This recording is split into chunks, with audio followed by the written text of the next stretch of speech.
Assalamualaikum warahmatullahi wabarakatuh. Alhamdulillahirabbil alamin.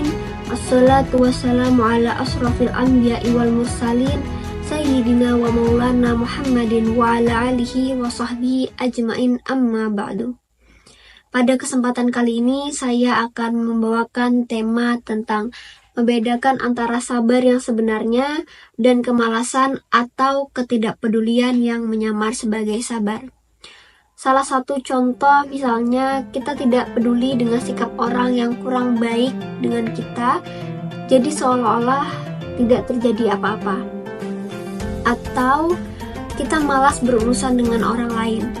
Nah, apakah itu termasuk dengan sikap sabar yang sebenarnya?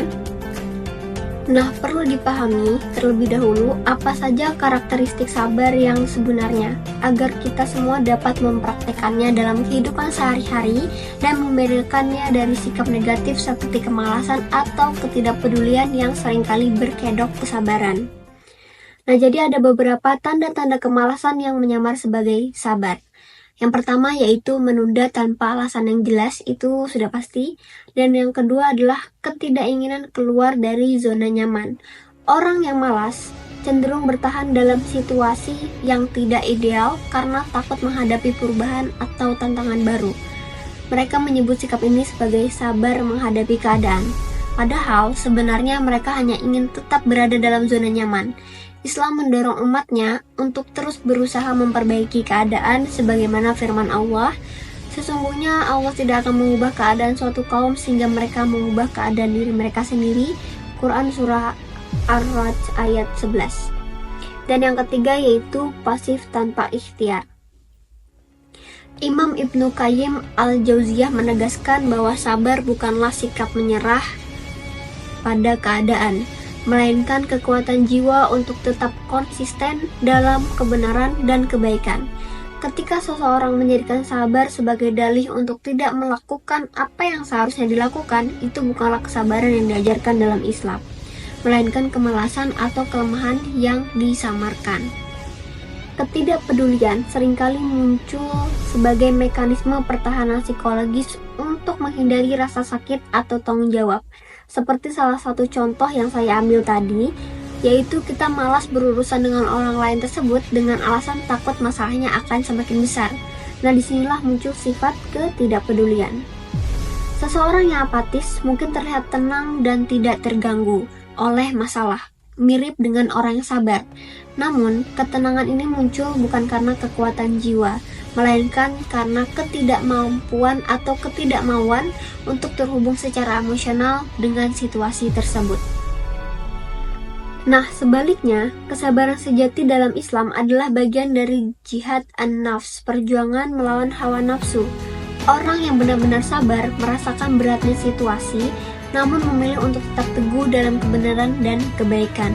Mereka tetap aktif mencari solusi, peduli terhadap sesama, dan berusaha memperbaiki keadaan sesuai kemampuan mereka sambil berserah diri kepada Allah Subhanahu wa Ta'ala.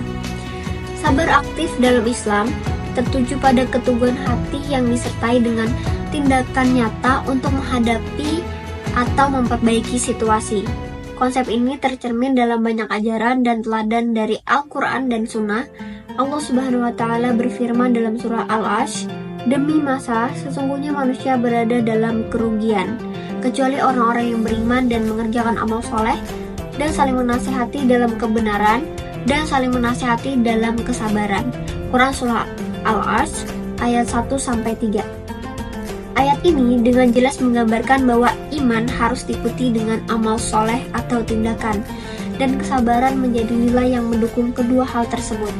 Rasulullah SAW mencontohkan kesabaran aktif dalam berdakwah dengan terus mencari strategi baru ketika menghadapi penolakan, bukan menyerah atau berhenti.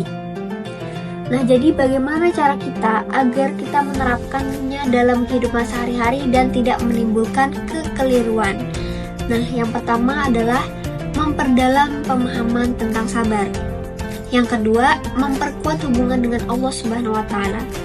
Kesabaran sejati itu bersumber dari keimanan yang kuat, memperbanyak ibadah seperti sholat, puasa, membaca Al-Quran, dan zikir akan memperkuat hubungan dengan Allah dan meningkatkan kesabaran. Allah berfirman, jadikanlah sabar dan sholat sebagai penolongmu. Quran Surah Al-Baqarah ayat 153. Yang ketiga, memulai dengan hal-hal kecil, seperti menahan marah, menunda kepuasan instan, atau bertahan dalam ibadah meskipun merasa lelah. Rasulullah SAW bersabda, kesabaran itu didapat dengan berlatih sabar. Dan yang keempat, bergaul dengan orang-orang yang sabar. Nah, itu tadi penjelasan kultum singkat dari saya. Semoga apa yang saya sampaikan dapat menambah wawasan kita semua. Dan apabila ada kesalahan kata, mohon dimaafkan. Wabillahi taufiq wal hidayah. Wassalamualaikum warahmatullahi wabarakatuh.